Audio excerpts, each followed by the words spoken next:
मैं कोशिश करूंगा ज़्यादा एमसीक्यूज में नहीं कराऊंगा। ठीक है ना, मैं ज़्यादा एमसीक्यूज नहीं कराऊंगा और मैं आपको आइडिया दूंगा कि किस तरह एमसीक्यूज होते हैं। कोशिश करूंगा मेरा फोकस टेक्निक्स पे हो, वो टेक्निक्स हर जगह अप्लाई हो जाती हो।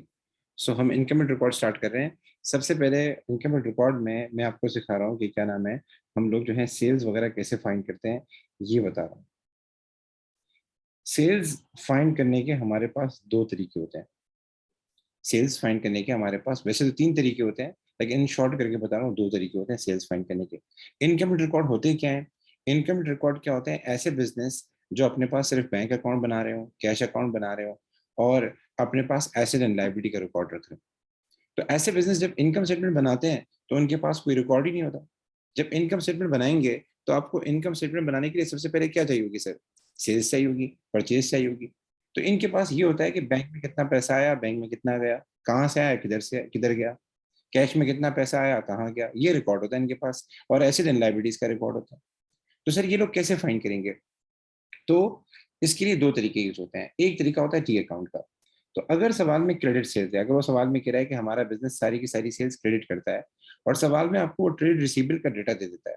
आप सब लोगों ने सेल लेजर कंट्रोल अकाउंट पढ़ा होगा, तो सवाल के अंदर उसने सेल लेजर कंट्रोल अकाउंट का डेटा दे दिया कि भाई हमने कस्टमर से इतने पैसे रिसीव किए, सेल्स रिटर्न इतनी हुई, डिस्काउंट अलाउड इतना हुआ, सेट ऑफ इतना हुआ और बेड रेट इतना हुआ। और बैलेंस सीडी भी आपको बता देगा कि हमारे जो कस्टमर का साल के आखिर में जो बैलेंस सीडी था वो कितना बनता था, वो भी आपको बता देगा। ठीक है। तो बताने का मेरा मतलब है, अगर उस सवाल के अंदर वो कह रहा है कि हमने सारी की सारी सेल्स क्रेडिट की थी, सारी की सारी सेल्स हमने क्रेडिट की थी और उसके अलावा वो आपको opening and closing balance receivable की दे देता है, और ये सारी चीज देना जरूरी नहीं है। ये सारी चीजें देना जरूरी नहीं है। हो सकता है सवाल के अंदर वो क्या करे, आपको बैलेंस बीडी दे दे, सवाल के अंदर आपको बैलेंस सीडी दे दे, आपको रिसीट दे दे, ये तीन चीजें दे दे। जरूरी नहीं है वो सारी चीजें दे। तो अगर ये तीन चीजें भी दी होंगी तब भी टी अकाउंट बन जाएगा। हम दोनों साइड का टोटल करेंगे, ये वाली साइड हायर होगी, क्रेडिट साइड क्या होगी, हायर होगी। क्रेडिट साइड का टोटल करेंगे और बीडी माइनस करेंगे, जो आंसर आएगा वो हमारा क्या कहलाएगा, क्रेडिट सेल्स कहलाएगा। सर जरा इसको एग्जाम्पल से करा दें। मैं आपको एग्जाम्पल से करवाता हूँ। अब ये पहला पहला सवाल है। अब पिक क्वालिटी बड़ी लो है। मैं बच्चों को मैसेज करता हूँ क्योंकि मेरे पास बुक है नहीं, तो बच्चे कॉपी करके क्या नाम है, मोबाइल से फोटो लेके कैम स्कैनर में कन्वर्ट करके मुझे भेजते हैं। अब ये एक सवाल है, मैं आपको फिगर पढ़ के बता देता हूँ। अब इस सवाल में कह रहा है कि amount owed by trade receivable at 1 April 2020 में, जरा हाईलाइट दूसरा यूज कर रहा हूँ, सबर करें ताकि वाजे नजर आ जाए। ठीक है, amount owed by trade receivable at 1 April 2020, वो कितना दिया है हमें, 3,000 दिया हुआ है। इसके बाद वो कह रहा है हमने चेक रिसीव किया कितना, 28,000 का, 28,000 का। उसके बाद कह रहा है हमने डिस्काउंट दिए रिसीवेबल्स को, कितने, 1,500 के डिस्काउंट दिए। और उसके बाद कह रहा है amount owed by trade receivable 4,200। Owed का मतलब होता है टू पे, लेकिन ये पैसिव वाइस है। तो amount owed by trade receivable का मतलब, ओड का मतलब क्या हो जाएगा, टू रिसीव। ठीक है। सो इस सवाल के अंदर इसने हमें क्या किया है, मैं हाईलाइटर थोड़ा सा और अच्छी क्वालिटी का, ठीक है, ये हमारे पास दिया हुआ है इसने 3,000 रुपये हमारे पास क्या है, ट्रेड रिसीवेबल का ओपनिंग बैलेंस है। ये हमारे पास 28,000 क्या है, हमने पैसे रिसीव किए हैं। और ये 1,500 क्या है, हमने डिस्काउंट दिए थे रिसीवेबल को। और ये साल के आखिर में हमारे पास ट्रेड रिसीवेबल का क्लोजिंग बैलेंस है। वो ये कह रहा है कि ये बताएं हमारी क्रेडिट सेल्स कितनी हुई थी, ये बताएं हमारी क्रेडिट सेल्स कितनी हुई थी। तो सर क्या ख्याल है, इसको फाइंड कर सकते हैं? यस सर, फाइंड कर सकते हैं। सर इसको फाइंड करने का तरीका क्या है, आप टी अकाउंट बनाएं सिंपली, जिस तरह रिसीवेबल का टी अकाउंट बनता है आप वो बनाएं। बैलेंस बीडी कितना है, 3,000। ठीक है, बैलेंस शीट कितना है सर, 4,200। सर ये कहाँ लिखेंगे, क्रेडिट साइड पे लिखेंगे। हमने पैसे रिसीव कितने किए सर, 28,000 क्रेडिट साइड पे लिखेंगे। और 1,500 रुपये का हमने क्या किया, डिस्काउंट दिया। सर इसके बाद आगे क्या करेंगे, सर आगे आप टोटल करें इसका, आप क्रेडिट साइड का टोटल करें। 28,000 प्लस 1,000 कितना हो जाएगा, 29,000। 29,000 में 4,000 और प्लस करें, 33,000, ये हो जाएगा 33,700, if I am not wrong. इस 33,700 को माइनस कर लीजिएगा 3,000 के साथ, तो आई थिंक सो ये आंसर आ जाएगा 30,700 आंसर आ जाएगा। ये हमारा क्या होगा, ये हमारा होगा, आपका आंसर होगा डी। हमारा आंसर आ जाएगा डी। यहाँ तक मेरी बातें क्लियर है? जी गाइस, यहाँ तक मेरी बातें क्लियर है? ओके, अच्छा जी। अब आते हैं सर, तो सवाल के अंदर अगर वो आपको ट्रेड रिसीवेबल का डेटा दे देता है, तो आपने ट्रेड रिसीवेबल का अकाउंट बनाना पड़ेगा। और ट्रेड रिसीवेबल का अकाउंट वहां बनता है जब हमें क्रेडिट सेल्स फाइंड करिए। एक और तरीका भी है, अगर आपने ट्रेड रिसीवेबल टर्नओवर पढ़ा हो तो उसके जरिए भी हम क्रेडिट सेल्स फाइंड कर सकते हैं। ठीक है, अच्छा जी। अब आते हैं, कभी कभार सवाल में केसेस भी होती है, या सवाल में वो कहता है कि सर ओ वाली बात दोबारा बता दें। ठीक है, दोबारा बता दें। देखें, ये जो स्टेटमेंट है ना, मैं कहता हूँ ए ओ बी, ए ओ बी, इसका मतलब ये होता है, ए ओ बी का मतलब ये होता है कि ये जो हमारे पास ए है, इसने पैसे देने हैं बी को। यानी ए कौन है? कस्टमर है। बी कौन है? सप्लायर। अमूमन ओ के बाद जो दूसरा बंदा आता है वो क्या होता है? सप्लायर होता है। ठीक है, इसका मतलब क्या होता है? इसका मतलब होता है पे करना। तो ए ने बी को देने हैं, यानी ए कस्टमर है, बी कौन है? सप्लायर है। अच्छा जी, मसला क्या होता है? अगर वो ए ओ लिखे, ए ओ टू लिखे, ए इज ओ टू लिखे, सब का मतलब ये है कि टू पे। और पहला जो बंदा होगा वो हमारा सब्जेक्ट जो होगा, हमारा क्या होगा? कस्टमर होगा। और ऑब्जेक्ट जो होगा हमारा क्या होगा? वो होगा, क्या बोलते हैं? सप्लायर होगा। लेकिन यहाँ इसने क्या पता है क्या किया है? Amount owed by trade receivable. तो सर ओड के बाद तो ट्रेड रिसीवेबल आ रहा है, हालांकि आपने कहा था ओ के बाद कौन आता है? सप्लायर आता है। तो बेटा इसने ये पैसिव वॉइस में चेंज किया है, ये इसने इस बात को पैसिव वॉइस में चेंज किया है। ठीक है ना? अब ये पैसिव वॉइस हो गई, ओड बाय हो गया। आपने इंग्लिश पढ़ी है ना? तो ये टू पे नहीं होगा, ये होगा to receive. Amount owed by trade receivable, इसका मतलब क्या है? ये वो अमाउंट है जो हमें रिसीवेबल से रिसीव करना है, ये वो पैसे जो रिसीवेबल से हमें लेने हैं, इसलिए ये हमारा क्या कहलाएगा? एसेट कहलाएगा। सर एसेट में यही होता है कि owed to, owed by business. Owed by business जो होता है ना, ओड बाय बिजनेस जो होता है, अब ये डिपेंड करता है, उस आगे बढ़ाएगा ओविंग बाय बिजनेस आएगा। ओविंग बाय बिजनेस का मतलब होता है ये देने होते हैं। तो वो ओड बाय का वर्ड लिखेगा, बताएगा ओड बाय कस्टमर, इस तरह का वर्ड बताएगा। तो अगर वो कहता है ओड बाय कस्टमर, इसका मतलब क्या है? हमें पैसे लेने हैं, फिर वो हमारे लिए एसेट होगा। ठीक है, अच्छा जी। दूसरा तरीका क्या होता है? सवाल में अगर केसेस दी हुई है, केसेस दी हुई है, तो केसेस के लिए फिर हमें क्या करना पड़ता है? हमें कैश का अकाउंट बनाना पड़ता है। लेकिन आपको एक बड़ी बात बताऊं, इसके सवाल बहुत कम आते हैं। रिसीवेबल के अकाउंट के सवाल बहुत आते हैं, तो आपको रिसीवेबल के सवाल की प्रैक्टिस अच्छी करनी होगी। ये जो अकाउंट है रिसीवेबल का अकाउंट, ये कई बार बनेगा। कभी कभार किसी कस्टमर का बैलेंस मालूम करने के लिए बनता है, कभी कभार सेल लेजर कंट्रोल अकाउंट के लिए बनता है। तो मैं पर्सनली बोलूँ, और कभी कभार हो सकता है वो डिस्काउंट फाइंड करवाए, सेल्स फाइंड करवाए, पैसे फाइंड करवाए, इन सब के लिए बनता है। तो इस अकाउंट की प्रैक्टिस आपकी अच्छी होनी चाहिए। इनकम रिकॉर्ड में ये अकाउंट बड़ी अहमियत शामिल है। दूसरा, हम कैश का अकाउंट भी बनाते हैं अगर हमारे पास कैश सेल्स हो। तो उसके लिए फिर ये होता है कि जो भी कैश पेमेंट हम क्रेडिट साइड लिखते हैं, जो भी कैश पेमेंट हम क्रेडिट साइड लिखते हैं। कैश पेमेंट में क्या आ सकता है? अगर हमने कैश ड्राइंग की है तो वो क्रेडिट साइड पे आएगा। हमने कैश बैंक किया है, कैश बैंक का मतलब ये वो पैसा है जो हमने बैंक में डिपॉजिट किया है। बैंक का मतलब होता है डिपॉजिटेड इनटू द बैंक। जाहिर बात है, दुकान में तो कैश नहीं पड़ा होगा ना, यही पैसे हम जाके क्या करेंगे? बैंक में जमा करके लाएंगे। आगे चलें, आगे इसने लिखा हुआ है कैश परचेजेस। जो भी हमने कैश परचेजेस किए हैं उसमें कैश का अकाउंट क्रेडिट हो जाता है, तो वो यहाँ आएंगी। जो भी हमने कैश एक्सपेंसेस किए हैं, कैश का अकाउंट क्रेडिट हो जाएगा, वो यहाँ आएगा। उसके अलावा अगर ओपनिंग बैलेंस है तो ये हमारा एसेट है, हम डेबिट साइड पे लिखेंगे। और क्लोजिंग बैलेंस है तो ये हमारा एसेट है, तो वो कहाँ आएगा? क्रेडिट साइड पे। और सेम तरीका हम यूज करेंगे, सेम तरीका हम यूज करेंगे, यानी जो हमारी पेमेंट साइड है उसका टोटल करेंगे, जो आंसर आएगा उसमें से डेबिट साइड का बीडी माइनस करेंगे। हमारे पास फाइनल में आ जाएगा कि हमारी क्रेडिट सेल्स कितनी थी। आखिर में आ जाएगा हमारी कैश सेल्स कितनी थी, सॉरी, हमारे पास कैश सेल्स आ जाएगी। इसका सवाल ऐसे आता नहीं है, लेकिन एक सवाल आया था जो मुझे अच्छा लगा, ये वाला सवाल। आप जरा इसको पढ़ें। Anthony does not keep a full set of accounting record. Anthony full set of accounting record नहीं रखता, मतलब इनकम्प्लीट रिकॉर्ड बिजनेस है। ही knows his opening and closing cash balances. उसे ये पता है कि साल के शुरू में मेरा ओपनिंग बैलेंस कितना होता है, साल के आखिर में मेरा क्लोजिंग बैलेंस कितना होता है, उसको ये पता है। और वो चाहता है कि मैं अपनी केस सेल्स को क्या करूं?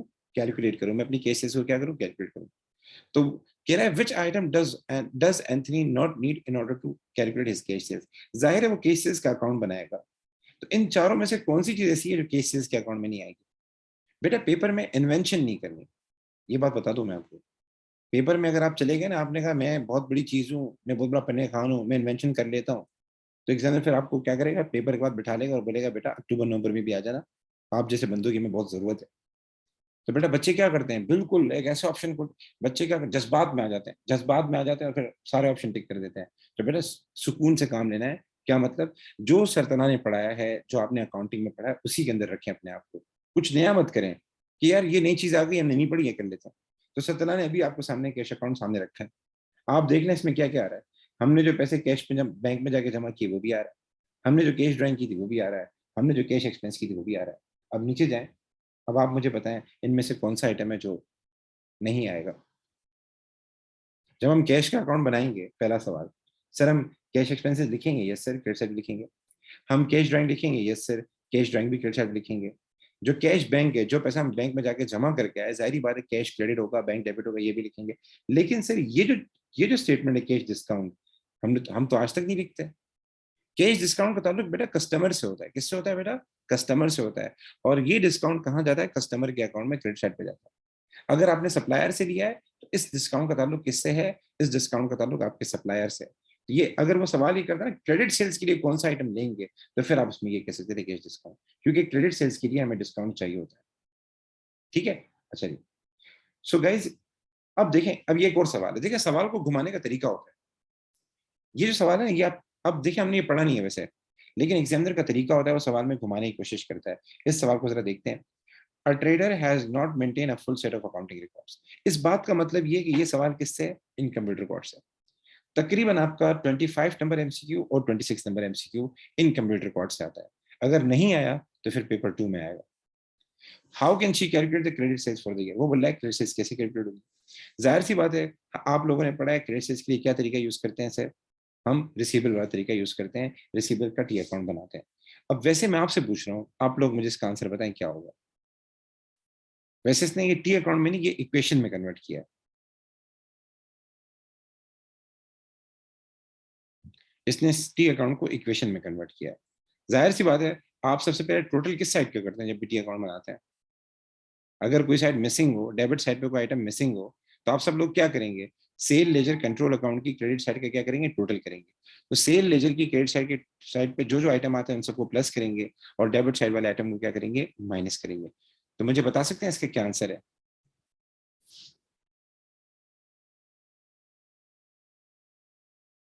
जी बेटा, क्विक गाइस, इसका क्या आंसर है?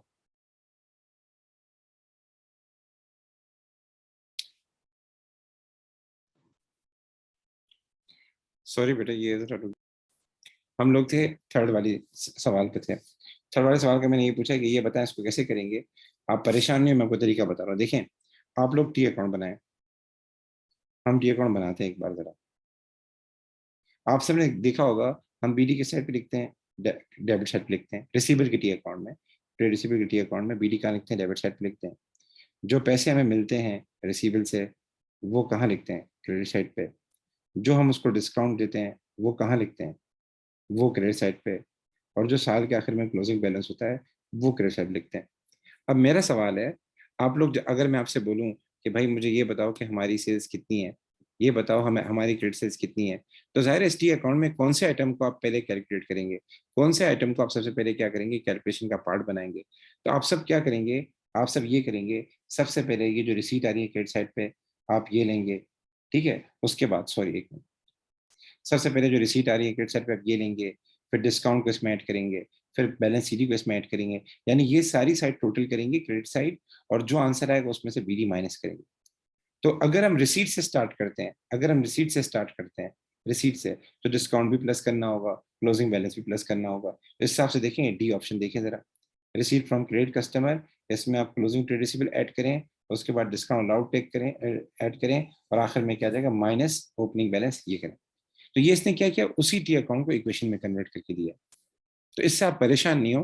कभी भी इस तरह का सवाल आता है ना, इस तरह की इक्वेशन बना के आ जाए, तो आप टी अकाउंट बना के देख लें इसको कैसे मैनेज करना है।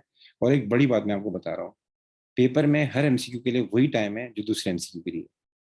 आप जब एमसीक्यू करने बैठेंगे ना, ये बड़ी टिप बता रहा हूँ, 2 करोड़ की बात बता रहा हूँ, ये मजाक नहीं है। बच्चे मुझे कभी कभार कहते हैं सर 2 करोड़ देते हैं, बात छोड़ दें। तो आप तो 2 करोड़ मांगेंगे नहीं, क्योंकि आप 2 करोड़ वाले हैं नहीं, आप तो उससे ऊपर वाले बंदे हैं। तो मैं बात ये कर रहा था कि बेटा, पेपर में अगर सवाल आ जाए ना, सवाल मुश्किल हो, मेहरबानी करके मेरी हम्बल रिक्वेस्ट है, आप उस सवाल को वहीं छोड़ दीजिएगा। मुश्किल सवाल अगर हो तो उसके पीछे मत भागिएगा, बता रहा हूँ। बच्चे उसके चक्कर में पड़ जाते हैं, अपने आप पेपर स्पॉइल कर लेते हैं। उसको आप मार कर लें, आखिर में टाइम बच जाए फिर करें। हमेशा पहले इजी सवाल क्या करें, ताकि आपको कॉन्फिडेंस मिले, ताकि आपका लेवल क्या हो, हाई जाए। जी। अक्सर बेटा मैं जरा समझाता हूँ। देखिए बेटा, मैंने अभी ऊपर बताया बच्चों को कि हम लोग क्या करते हैं, ट्रेड रिसीवेबल का अकाउंट बनाते हैं क्रेडिट सेल्स फाइंड करने के लिए। ठीक है, तो ये मैंने ट्रेड रिसीवेबल का अकाउंट बनाया, ये मैंने ओपनिंग बैलेंस लिखा, ये रिसीट मैंने क्रेडिट साइड पे लिखी। क्योंकि जब कस्टमर से हम पैसे लेते हैं ना, उसका बैलेंस रिड्यूस हो जाता है, हमारा एसेट रिड्यूस हो जाता है, क्रेडिट करते हैं। हमने डिस्काउंट अलाउ से किया, तो डिस्काउंट अलाउड का अकाउंट डेबिट हो जाएगा, कस्टमर का अकाउंट क्रेडिट हो जाएगा, और जो क्लोजिंग बैलेंस है वो भी हम कर देंगे क्रेडिट। दोनों साइड का टोटल करते हैं, जो आंसर आता है उसमें से बीडी माइनस करते हैं, तो आखिर में हमारे पास क्या आ जाता है, क्रेडिट सेल्स आ जाता है।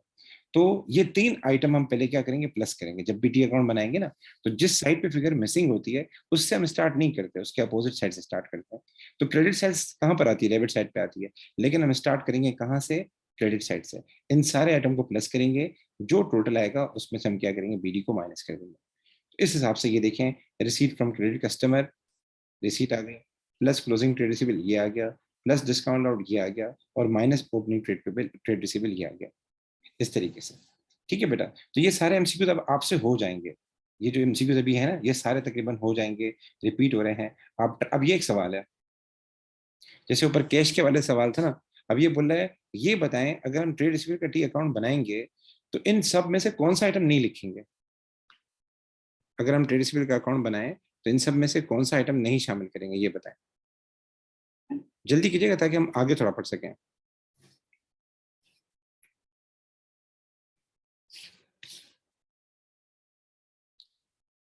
जी बेटा, देखें आप सब लोग देखें, एक कभी भी जब भी इस तरह का कोई सवाल आ जाए ना, जब भी इस तरह का कोई सवाल आ जाए, मैं आपको बता रहा हूँ, आप जहन में हमेशा सोचा करें सेल लेजर कंट्रोल अकाउंट का। सेल लेजर कंट्रोल अकाउंट में अगर आप सोचें, सेल लेजर कंट्रोल अकाउंट के जरिए क्रेडिट सेल फाइंड करते हैं, तो ये प्रोविजन फॉर प्रॉफिट वहां नहीं आता। ठीक है, अब जरा आगे चलते हैं, ये सारे सवाल आप कर लीजिएगा, हो जाएंगे। अब आते हैं परचेजेस की तरफ। परचेजेस के भी सेम सीन है, बट परचेजेस में कैश परचेज दी हुई होती है, कैश का अकाउंट नहीं बनाते। परचेज में सेम सीन है, लेकिन कैश परचेज फाइंड करने के लिए कैश का अकाउंट नहीं बनाते, क्योंकि वो इजीली दी हुई होती है। लेकिन हम लोग परचेज लेजर कंट्रोल अकाउंट बनाते हैं। परचेज लेजर कंट्रोल अकाउंट बनाते हैं किसके लिए, परचेजेस फाइंड करने के लिए, क्रेडिट परचेजेस फाइंड करने के लिए। तो हम लिखते हैं ट्रेड पेबल, यहाँ लिखते हैं बीडी, मैं स्पीड से करवा रहा हूँ, बीडी लिखते हैं, यहाँ लिखते हैं हम पेमेंट्स। ठीक है, उसके बाद फिर हम क्या करते हैं, पेमेंट्स के बाद हम लिखते हैं अपना डिस्काउंट, डिस्काउंट रिसीव आएगा बेटा यहाँ पे। उसके बाद फिर हम क्या करते हैं, उसके बाद अगर हमने कोई रिटर्न की है, परचेज रिटर्न की है, वो लिखेंगे। उसके बाद फिर हम क्या करते हैं, बैलेंस सीडी लिखते हैं, और डेबिट साइड के आइटम को टोटल करते हैं। तो आखिर में हमारे पास क्या आ जाती है, परचेजेस आ जाती है। आखिर में हमें पता लग जाता है कि हमारी परचेजेस कितनी हुई थी। ठीक है, आप में से कहीं काफी सारे बच्चे बीच बीच में आ रहे होते हैं, ये मेरी हम्बल रिक्वेस्ट है बेटा, टाइम पर आने की आदत डालें। ठीक है, सो गाइज ये मैंने जल्दी जल्दी में टी अकाउंट बनाया है। आप देख सकते हैं, ये हमारे पास ट्रेड पेबल का टी अकाउंट है। ये सारे हमारे पास वो आइटम है जिनसे पेबल का बैलेंस कम होता है, ये डेबिट साइड पे लिखे हैं। आपने परचेज जैसे कंट्रोल अकाउंट पढ़ा होगा ना, वैसे ही है। और ये ओपनिंग बैलेंस है, दोनों साइड का टोटल करेंगे, परचेज हमारी बैलेंसिंग फिगर होगी, जिस तरह बैलेंस सीधी निकलता है ना, इस तरह परचेजेस फाइंड होगी। तो अब यहाँ इसने इसी इसी टी अकाउंट को इक्वेशन में कन्वर्ट किया है, कि पेमेंट से स्टार्ट किया है, पेमेंट से स्टार्ट किया है। तो पेमेंट के साथ ये सारे आइटम क्या करेंगे, प्लस करेंगे, और बीडी क्या करेंगे, माइनस करेंगे। तो जल्दी से बताएं इनमें से कौन सा ऑप्शन सही है, बी क्विक गाइस, ताकि हम थोड़ा आगे चलें। इनकम रिकॉर्ड अगर आप पढ़ना चाह रहे हैं तो आपको purchase ledger control account, sale ledger control account, cash account बनाना आता हो, ये 3 बातें तो पक्की हो गई। ठीक है, कोई बोल रहा है ए, कोई बोल रहा है बी, कोई बोल रहा है ए, कोई बोल रहा है बी, देख लेते हैं बेटा, देख लेते हैं। बेटा ये पेमेंट है हमारी, हमने पेमेंट लिखी है यहाँ पे। फिर लिखा हुआ है डिस्काउंट रिसीव, डिस्काउंट रिसीव क्या होगा, इसके साथ ऐड होगा, सही है। फिर लिखा है amount owing to supplier at year end, amount owing to supplier at year end. बेटा ये बैलेंस सीडी ईयर एंड के बारे में होता है, और बीडी, बीडी किसके बारे में होता है, ओपनिंग के बारे में होता है। तो बीडी अगर आप यहां से स्टार्ट करते हैं तो बीडी माइनस होगा और क्लोजिंग एड होगा, तो इसका आंसर क्या होगा, ए होगा। बराए मेहरबानी आप सवाल पूरा देखा करें, मतलब देखें ये दोनों, ये तकरीबन इसके अगर आप देखेंगे ऑप्शन सारे एक जैसे हैं, तो इसमें प्लस माइनस बड़ी इंपॉर्टेंट अहमियत का हामिल है, और इसकी वर्डिंग बड़ी अहमियत की हामिल है। ठीक है, तो कई बच्चों ने मुझे बी बताया, हालांकि ए इसका आंसर था। ठीक है, ये सवाल आपका सारा हो जाएगा, आई डोंट थिंक सो कि इसमें आपको कोई मसला आएगा। अच्छा जी, आगे चलते हैं। अच्छा, एक और तरीका है सेल्स को फाइंड करने का और परचेज को फाइंड करने का। सेल्स को फाइंड करने का तरीका ये होता है, अगर सवाल में वो आपको मार्कअप एंड मार्जिन दे देता है, अगर सवाल में वो आपको मार्कअप एंड मार्जिन दे देता है कि भाई ये हमारा मार्कअप है, ये हमारी मार्जिन है, तो इसमें हम क्या करते हैं, फिर सवाल में कॉस्ट ऑफ सेल्स दी हुई होती है, कॉस्ट ऑफ सेल्स के ऊपर परसेंटेज लगाते हैं, तो हमारे पास क्या आ जाता है, जीपी आ जाता है। उस जीपी, उस कॉस्ट ऑफ सेल्स में वो जीपी हम ऐड करते हैं, तो हमारे पास क्या आ जाती है, टोटल सेल्स आ जाती है। सर समझ में नहीं आया, सवाल में उसने मार्कअप दिया हुआ है, मार्जिन दिया हुआ है, आप सबसे पहले कॉस्ट ऑफ सेल्स फाइंड करेंगे। अगर कॉस्ट ऑफ सेल्स गिवन है तो बहुत अच्छी बात है, नहीं तो फिर फाइंड करेंगे। तो सर कॉस्ट ऑफ सेल्स कैसे फाइंड होती है, उसके लिए ये इक्वेशन याद कर लें, opening plus purchases minus closing is equal to cost of sales. ये सिंपल इक्वेशन है। वैसे अगर परचेज रिटर्न है तो वो भी आएगा, कैरेज इनवर्टेड तो वो भी आएगा। ठीक है, तो ये पहला सवाल है, जरा इसको देख लेते हैं, टाइम कम है। ये मार्कअप मार्जिन मैंने वैसे वैसे भी अलग से कवर करवाया हुआ है। ठीक है, अच्छा जी, ये सवाल बहुत आएंगे बेटा, ये जो भी करवाने जा रहा हूँ ना, ये मार्कअप मार्जिन, ये बहुत आएंगे। तो मैं पर्सनली बोलूंगा मार्कअप मार्जिन की आप प्रैक्टिस घर पे कीजिएगा। सो इसमें हम क्या करेंगे, सबसे पहले इस सवाल में ये कह रहा है कि परचेजेस बताओ। इस सवाल में ये नहीं कह रहा कि हमें वो बताओ, क्या नाम है, रेवेन्यू बताओ, रेवेन्यू दिया हुआ है। आपको ये कह रहा है कि परचेजेस फाइंड करके दो, परचेजेस फाइंड करके दो। तो परचेजेस आप सब देखें, ये मैंने जितनी भी इक्वेशन लिखी है यहाँ आ रहा है परचेजेस, इसमें आ रहा है, इस इक्वेशन में ये रहा परचेजेस। इसका मतलब सबसे पहले मुझे क्या फाइंड करना पड़ेगा, कॉस्ट ऑफ सेल्स। अगर सेल्स फाइंड करनी हो तो फिर कॉस्ट ऑफ सेल्स पहले फाइंड करनी पड़ती है। अगर कॉस्ट ऑफ सेल्स फाइंड करनी हो तो पहले सेल्स और जीपी फाइंड करने पड़ते हैं, फिर कॉस्ट ऑफ सेल्स आती है। ठीक है, तो ये इक्वेशन याद कर लें। सबसे पहले हम फाइंड करेंगे कॉस्ट ऑफ सेल्स। तो सवाल में रेवेन्यू कितना दिया हुआ है सर, 1,20,000 दिया हुआ है। मल्टीप्लाई बाय सर मार्कअप दिया हुआ है, सर मार्कअप दिया हुआ है।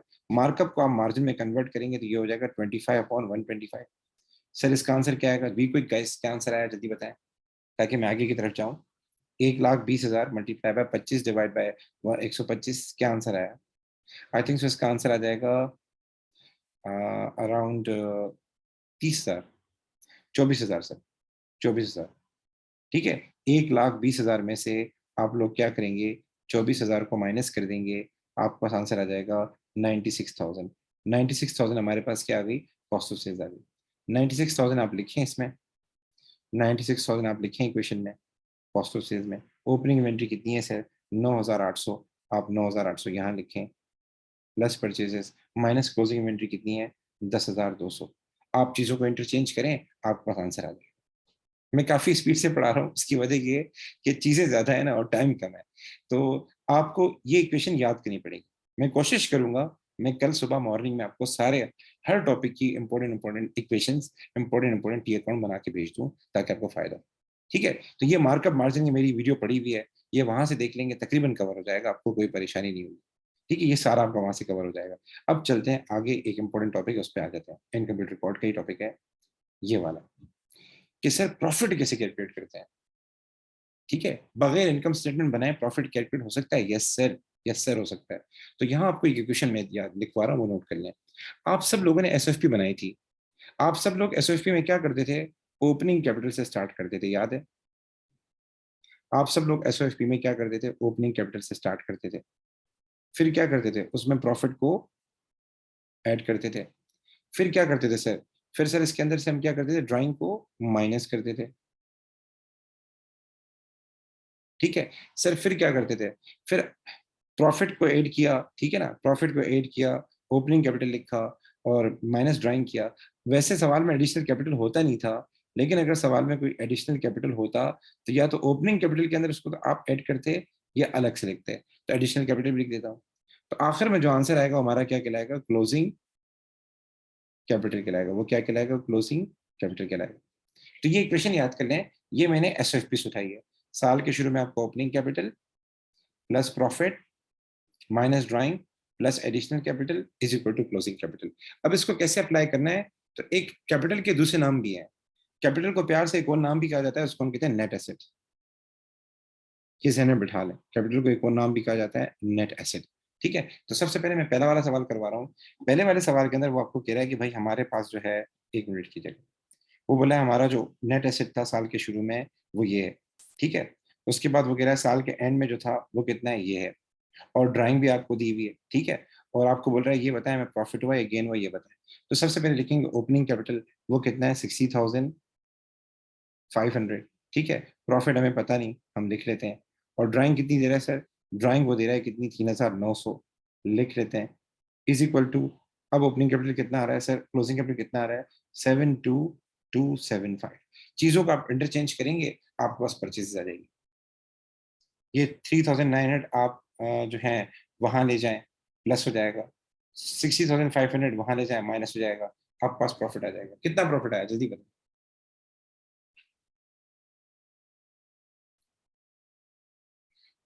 ठीक ठीक ठीक, डी आंसर आ गया, चले जी। ये एमसीक्यू बहुत प्यारा है, ये मैं आपको वॉइस नोट भेज दूंगा, ये कैसे होगा। हम जरा थोड़ा आगे चलते हैं, एक बार ये वाला करते हैं ताकि आपकी ग्रिप अच्छी हो जाए। इस एमसीक्यू को आप करके बताएं। मैं शॉर्टकट करके लिख के दे रहा हूँ, opening capital plus profit minus drawing plus additional capital is equal to closing capital. आप सब लोग मुझे बताएं इसका क्या आंसर है।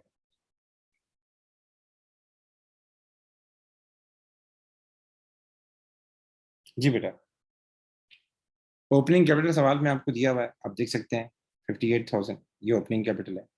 क्लोजिंग कैपिटल दिया हुआ है, वो कितना है हमारे पास, ठीक है। और उसके बाद ड्राइंग दी हुई है, सर ड्राइंग के साथ क्या करेंगे सबको पता है। कैपिटल इंट्रोड्यूस, ये ओपनिंग कैपिटल में ऐड करते हैं या अलग से लिखते हैं, ये रहा, ये अलग से लिखा है मैंने। जी, काफी सारे बच्चे बोले सर इसका आंसर आ गया, बाकी लोग भी ट्राई करें बेटा। देखें ये बहुत इंपॉर्टेंट है, ये जो इक्वेशन है ना ये बहुत इंपॉर्टेंट है। अभी तक आपने इनकमिंग रिकॉर्ड में सेल लेजर कंट्रोल अकाउंट सीख लिया, परचेज लेजर कंट्रोल अकाउंट सीख लिया, कैश का अकाउंट देख लिया, और एक कैपिटल की इक्वेशन देख ली, सही बता रहे हैं अभी। अब ये देखो, ये सवाल कितनी बार आया देखें, मई जून 2017, अक्टूबर नवंबर 2015, मई जून 2012, मई जून दो, यानी कितनी रिपीटेशन होती है। मैं बीच में कभी कभार टॉपिकल का बोलता हूँ, इस वजह से बोलता हूँ। और मेरा मशवरा है आप लोगों को, अगर टॉपिकल कुछ रह गए हो तो अभी वो वाले एमसीक्यू करें जो बहुत ज्यादा रिपीट हो रहे हैं, जो चार चार बार आए हैं, पांच पांच आ रहे हैं। अब ये ऊपर, ये जो इक्वेशन मैंने बनाई है ना, इसी के बारे में बात कर रहा है। लेकिन ये स्टार्ट किससे ले रहा है सर, स्टार्ट क्लोजिंग कैपिटल से ले रहा है, स्टार्ट क्लोजिंग कैपिटल से ले रहा है। तो ये सारी चीजें आके वहां क्या हो जाएंगी, रिवर्स हो जाएंगी। तो इस इक्वेशन को सामने रखकर मुझे बताएं कि अगर मैं क्लोजिंग कैपिटल से स्टार्ट करूं, एडिशनल कैपिटल यहां लेकर आऊं, और मेरा मकसद प्रॉफिट निकालना हो, ड्राइंग को यहां लेकर आऊं, ओपनिंग कैपिटल को यहां लेकर आऊं, तो इन सारे ऑप्शन में से कौन सा सही होगा।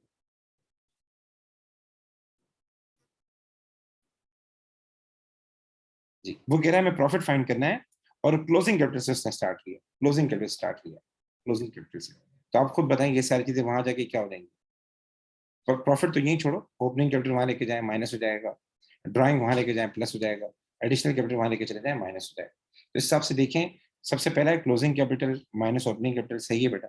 ओपनिंग कैपिटल वहां जाके माइनस होगा, less capital introduce, additional capital वहां जाके क्या होगा, माइनस होगा, प्लस ड्राइंग, ड्राइंग यहाँ एड हो रही है वहां जाके क्या होगी, अ, यहाँ माइनस हो रही है वहां जाके क्या हो जाएगी, एड हो जाएगी। तो इसका मतलब ये option A is the correct answer.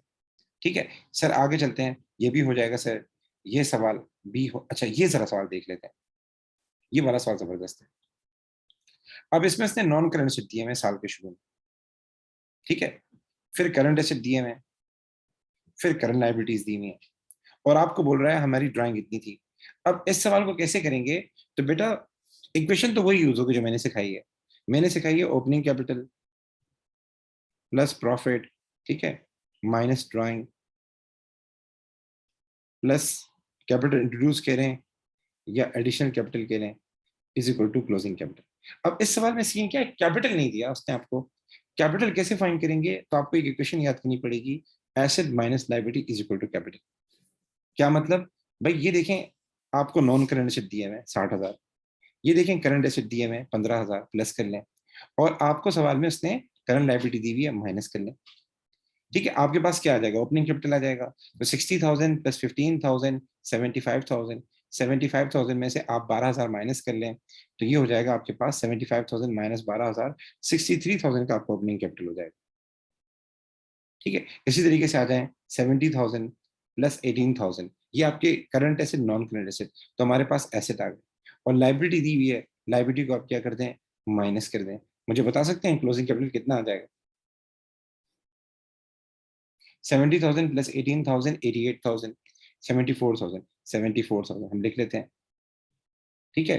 और एडिशनल कैपिटल है नहीं, इग्नोर कर दें, जो चीज नहीं इग्नोर कर दें बेटा, ठीक है। और ड्राइंग कितनी दी हुई है सर आपको उसने, ड्राइंग दी हुई है 10,000, आप प्रॉफिट लिखें, और ड्राइंग कितनी है बेटा 10,000, 10,000 को वहां ले जाके ऐड कर दें, तो ये हो जाएगा 84,000, 84,000 में से 63,000 को आप माइनस करेंगे, तो आंसर कितना आ जाएगा, 13,000 आ जाएगा, ठीक है। अच्छा जी, मैं आगे लेके चलता हूँ, ताकि मैं कोई आपको मुश्किल सवाल था। अच्छा जी,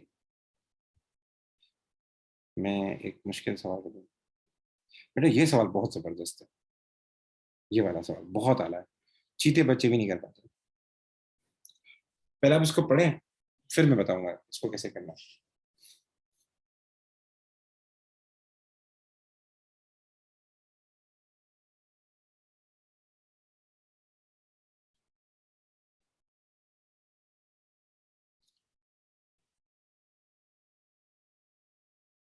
देखें, इसको करने का तरीका बताओ, पहले आप खुद सोचें इसको कैसे करेंगे। अब देखें, ये एमसीक्यू मुश्किल है, मार्क्स इसका वही है जो बाकी का है, तो बाज़ बार बच्चे टाइम लगा लेते हैं इसके ऊपर, आप बाद में भी कर सकते हैं। पेपर में जो मुश्किल सवाल हो आप बाद में कीजिएगा, पहले इजी कीजिएगा। इसके लिए क्या, ये जस्ट कैपिटल की बात कर रहा है। आजकल ये बहुत आ रहा है कि कैपिटल किससे बढ़ता है, कैपिटल किससे कम होता है, ये चीजें बहुत आ रही है, बहुत आ रही है। तो इसके लिए बेटा आपने जहन में बिठा लेना है कि कैपिटल नॉर्मली तो हमारा जब प्रॉफिट होता है कैपिटल उससे बढ़ता है, जब लॉस होता है कैपिटल कम होता है, जब हम एडिशनल कैपिटल लेकर आते हैं, एडिशनल पैसा लेकर आते हैं, कैपिटल बढ़ता है। ठीक है, एक तरीका ये है। ड्राइंग होती है तो हमारा कैपिटल कम होता है। ठीक है, ये तो आप ऐसा, ये आप नीचे इक्विटी में लिखते हैं। और एक और तरीका है कैपिटल के बढ़ने का कम होने का, वो है asset minus liability is equal to capital. ये इक्वेशन याद करना। अगर किसी भी वजह से हमारा एसेट बढ़ेगा तो हमारा कैपिटल क्या होगा, बढ़ेगा। ठीक है, किसी भी वजह से अगर हमारा एसेट कम होगा तो हमारा कैपिटल भी क्या होगा, कम होगा। लाइबिलिटी के ऊपर आते हैं। लाइबिलिटी रिवर्स, लाइबिलिटी का रिवर्स रिलेशनशिप है। अगर लाइबिलिटी को आप बढ़ाएंगे ना तो कैपिटल क्या होगा, कम होगा। और लाइबिलिटी कम होगी तो आपका कैपिटल क्या होगा, बढ़ेगा। ये देख रहे हैं, एसेट माइनस लाइबिलिटी। जितनी ज्यादा लाइबिलिटीज होंगी उतना कैपिटल कम आएगा, जितनी कम लाइबिलिटी होगी उतना उतना अच्छा कैपिटल आएगा। तो लाइबिलिटी इसकी दुश्मनी है और एसेट की दोस्ती है। जहां दोस्ती होती है वहां सेम काम चलता है। अब आते हैं सबसे पहले डेप्रीसिएशन। डेप्रीसिएशन से बेटा क्या होता है, डेप्रीसिएशन से हमारा एसेट कम होता है तो जाहिर सी बात है कैपिटल भी क्या हो जाएगा, 500 से कम हो जाएगा। ठीक है, हमने लोन लिया है, हमारे लोन में इजाफा हो गया है। लोन में इजाफा होने से भी क्या होगा सर, कैपिटल कम होगा क्योंकि दुश्मनी है सर। और फिर ये लिखा हुआ है net current asset. Net current asset का मतलब ये कि करंट एसेट ज्यादा है, करंट एसेट ज्यादा है, मतलब इन शॉर्ट एसेट ज्यादा है। तो ये कह रहा है net current asset decrease by 1000, यानी हमारे नेट करंट एसेट डिक्रीज हो गए, हमारे एसेट कम हो गए। आप सबको पता है दोस्ती की अलामत है, एसेट कम होगा तो आपका क्या नाम है, कैपिटल भी कम हो जाएगा। तो 1000 रुपए ये लिख लें। तो ये 500 माइनस 3000 माइनस 1000, आई थिंक इसका आंसर क्या होगा। काफी सारे बच्चों ने कहा है कि इसका आंसर जो है ए कैसे हो रहा है बेटा, मेरे हिसाब से डी होना चाहिए इसका आंसर। अच्छा एक मिनट रुकिएगा बेटा, एक मिनट रुकिएगा।